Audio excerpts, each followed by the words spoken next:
Welcome to Thunderbolt. Today we're talking about parenting.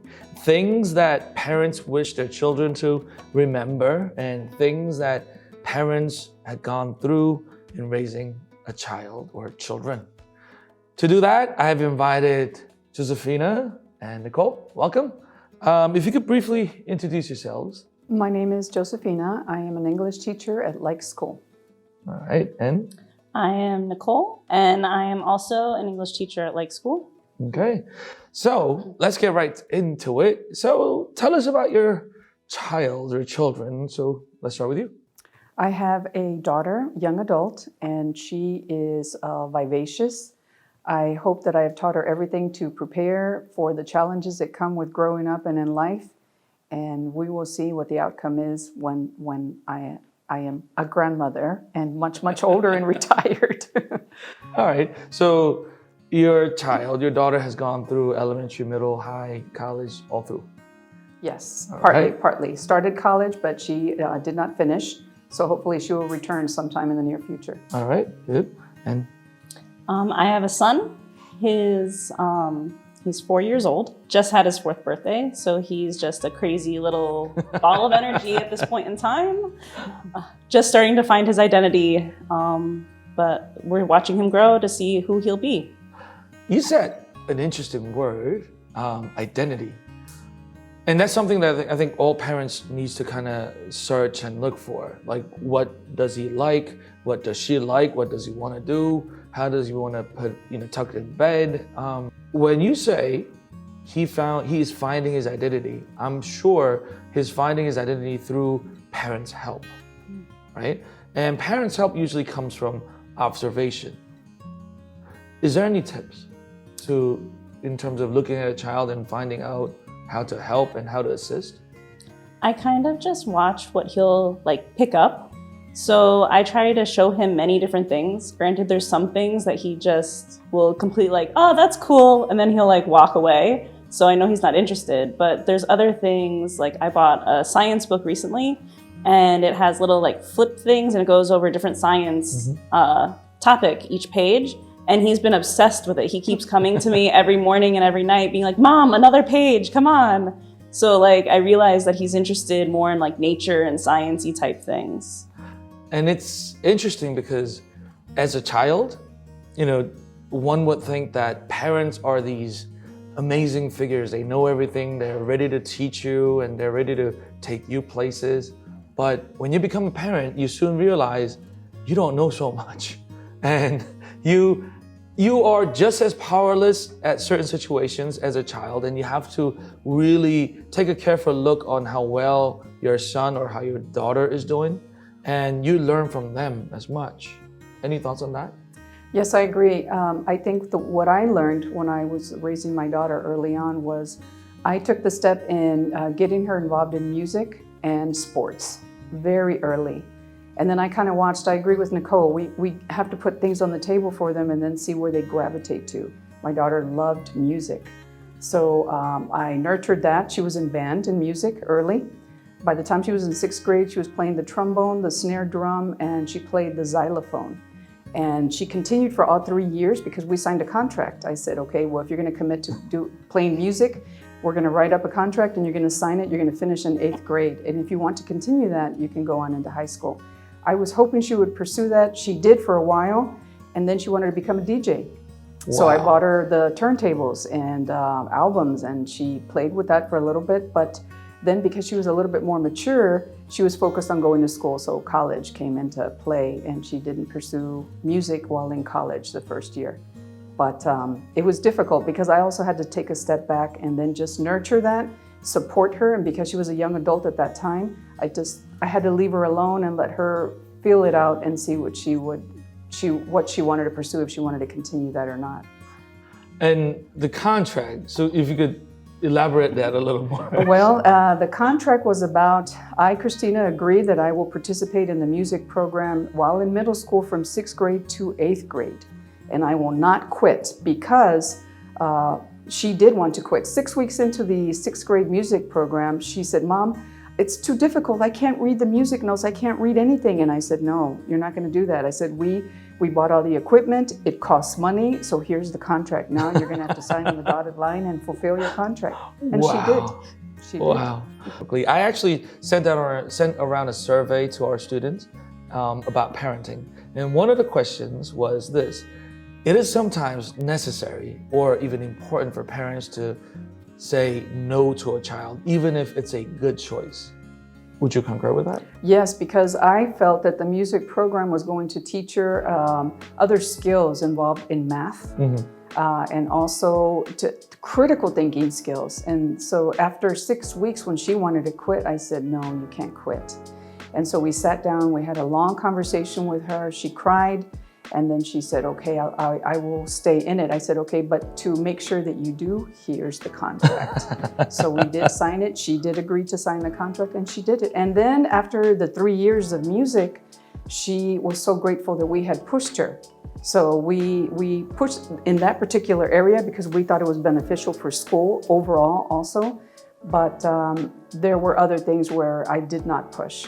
So it was give and take both ways in raising her and grooming her to prepare for academics. Good. I remember my son, as I said, he loved trains at first, and then he now is into airplanes. So about 3 months passed, he came up to me and said, Dad, I really want to take drone flying lessons. And I knew then how passionate he was about drones or planes or just any object that flies. But I took a look at his face and I said, no. And a week later, he came back and said, Dad, I thought about it. I really want to do it. Can I do it? And I took a look at his face and I said, no. And then the third time, about 2 weeks after, he came back to me and says, Dad, I really gave it a hard thought and I asked my mom if I could do it. She says, if I say yes, if Daddy says yes, I could do it, can I please do it? And on the third time, I said yes. And the whole process, I kind of wanted him to want it more. Want it more and want it more so that his desire will be strong enough that he won't quit very easily. And I think that's one of the common fear amongst parents. What if he starts this great thing and I buy him this great instrument and he starts this and then he quits in 2 weeks, right? So I did not want that to happen. Now he takes drone flying lessons happily and it's been over a couple months and he's happy at it. I learned this, by the way, as when I was in college, I wanted my life to be music and I worked hard for it. I asked my parents, could you buy me some instruments? I really want to write songs for a living and I want to do that. And my parents, they're wealthy people and they said no. So I got a job teaching English, but I got a job and I worked hard for it because instruments back then and still is expensive, right? And I worked hard for it. I bought one at a time every 2-3 months. But it's in that process of wanting to do music and working to earn money for it. And in that process, I kept on telling myself, this is what I want. This is what I want. And I worked hard because of it. So telling no sometimes definitely is helpful, I think. What do you think on that? I definitely agree with having to work hard to earn what you want. But that's also because I was never given anything. We always had to work towards everything. And I feel like that helped me become the person I am now. But I also feel that like for certain things, like if I can give it to him and I want to give him the things I couldn't have because I'm able to. So I don't know if for like lessons or something, if I could say no to something like that. But when it comes down to like smaller things, yes, I definitely agree that we can set things in motion that they can work for. And I hope the children who are watching, I hope they realize that giving is actually easy. You have to be patient, not to give it too soon, too quick. Because the sooner or the quicker you give, the quicker that passion may run out too. Sometimes, parents, we also got to wait patiently so that they will build on their passion. Cool. Let's move on. One of the questions, the second question that I've given you was, what were some things you wanted your children to learn? And you said music. Is there any other things? Yes, I also wanted her to participate in sports because I felt that the interpersonal skills when you play sports are very important. For example, you have to learn to work together as a team. So that teaches you other skills that are needed in the not only at school, but also in the workforce. So learning interpersonal skills, organization, and being responsible for fulfilling and completing tasks. If you play a sport, you have to finish the game. So you can't just run out and quit. So these were important for her to learn, and I think that that was very beneficial in the long run for her to participate in sports as early as possible. That was very important for me. That's actually really profound. I've participated in sports all my life. I never really thought about it that way. You know, I knew you have to stay in the ring, like I come from wrestling, right? So I knew I had to stay in there till the match is over. But I mean, for one, I never thought about like actually leaving. I thought about leaving practice, but at a match, I knew I had to be in there. That's a really profound thought. Yes, absolutely. I think I remember vaguely when I played sports young, there were girls that would walk off the field and literally didn't want to play anymore. So they would throw a temper tantrum. And what are they learning if they're not staying and fulfilling their part of the obligation to stay and play and finish the game? That's amazing. And what about you? I don't really lean towards the sports type thing, but I definitely feel that language is important because I want my son to grow up learning both English and Korean, and I'm hoping that he'll gain his Korean part out in society. Mm-hmm. But the English part, I know the like natural kind of ability to speak will be better coming from me and me focusing on that and trying to just enrich his life with those types of things. Good. All right. Now, you two come from USA. Can you empathize with the way the Korean parents are pushing and teaching and caring for their children? I absolutely do. However, I think that there's certain expectations as parents that we need to be realistic about. So pushing a child to do their homework and to get the assistance or tutoring that they need is essential and required, definitely.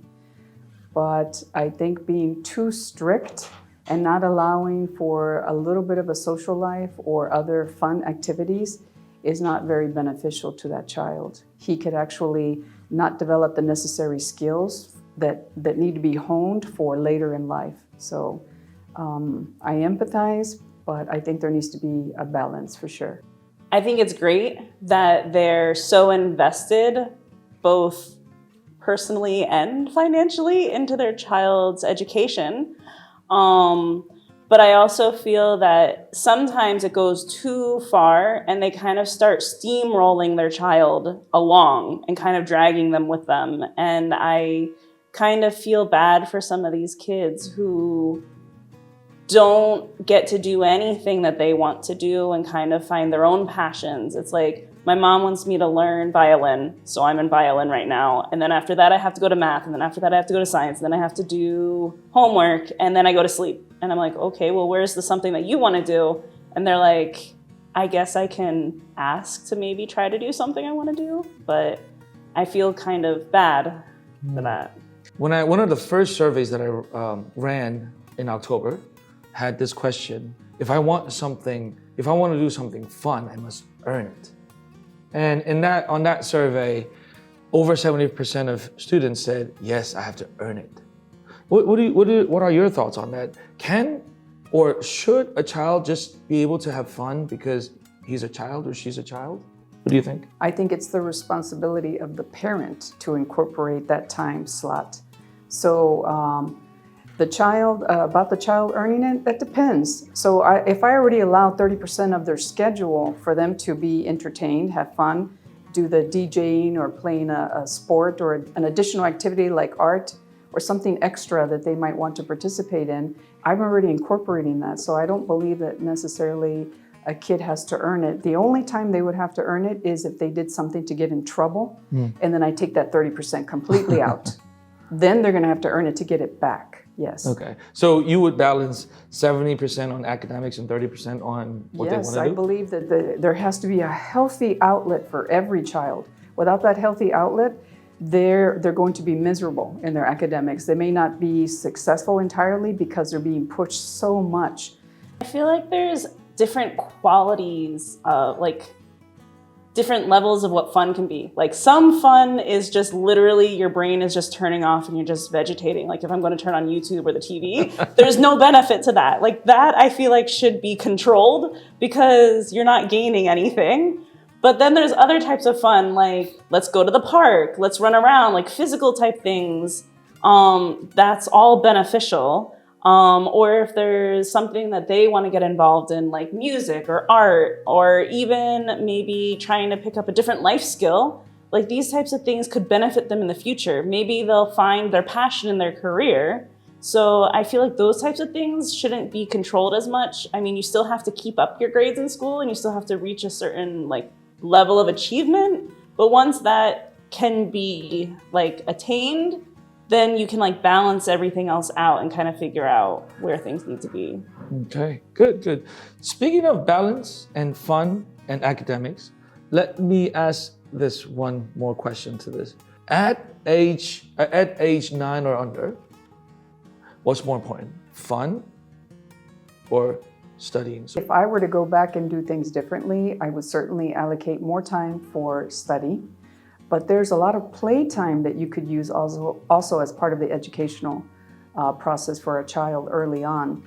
I would say that there certainly has to be a lot of early child development with names, vocabulary, lots of vocabulary, lots of reading to that child is essential early on. That's what I would go back and do probably all over again. So you still put your foot on education, studying? Education, yes. Start very early, but still have also fun time because that fun time can still be educational as well. Okay. What about you? I don't understand why the study time is not also fun time. Because studying can be fun, and I feel especially under second grade, like all of those things can be made into hands-on more activities where it doesn't have to be like I'm sitting with a book with a pencil and my life is draining from me. Like I feel all those things can be made fun, so then it's not as torturous, and maybe they don't even realize they're absorbing what they need to gain the skills that they need. Okay, good. All right. Now the third question. What were some things that made you happy that you wish your child would also remember?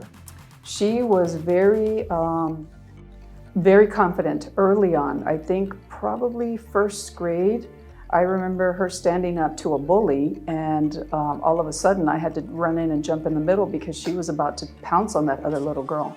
So she was very, very confident.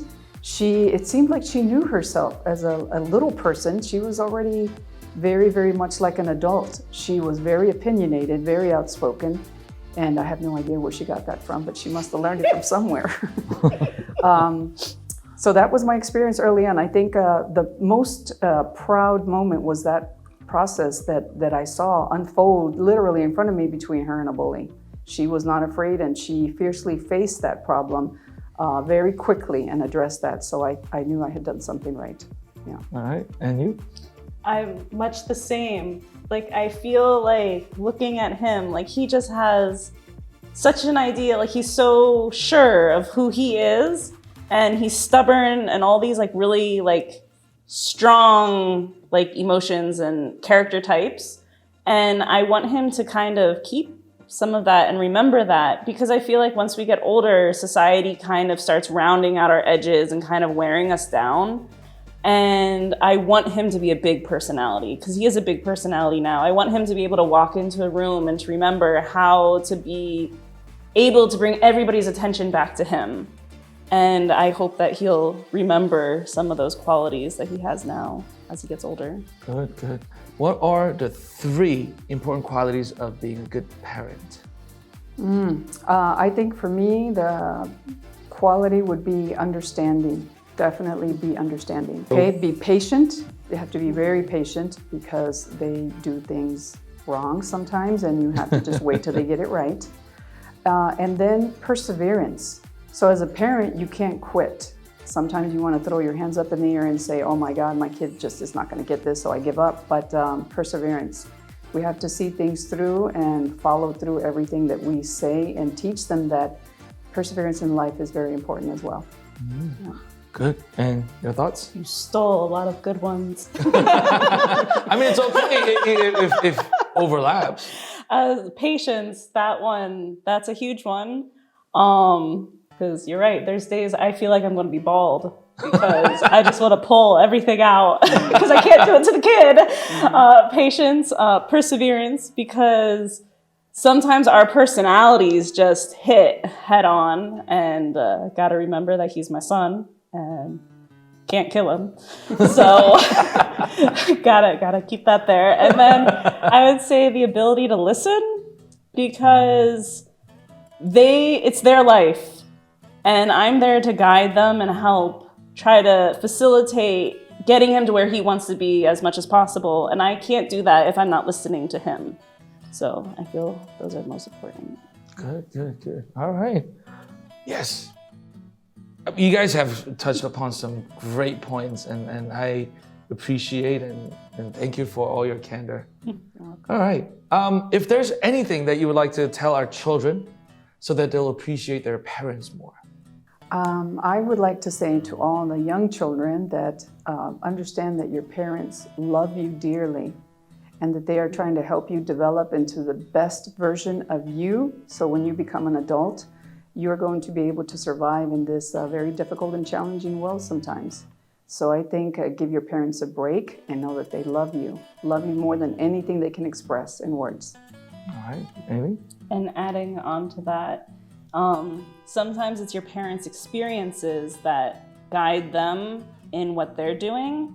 And they've had more experience than you. They've seen more of the bigger picture. So they're just trying to do their best with what they know, and just keep that in mind. Good. All right. Well, that's it. Thank you. Thank you for coming, and thank you for, once again, your candor. And I'm sure our students and even our parents probably enjoyed this episode very much. Thank you.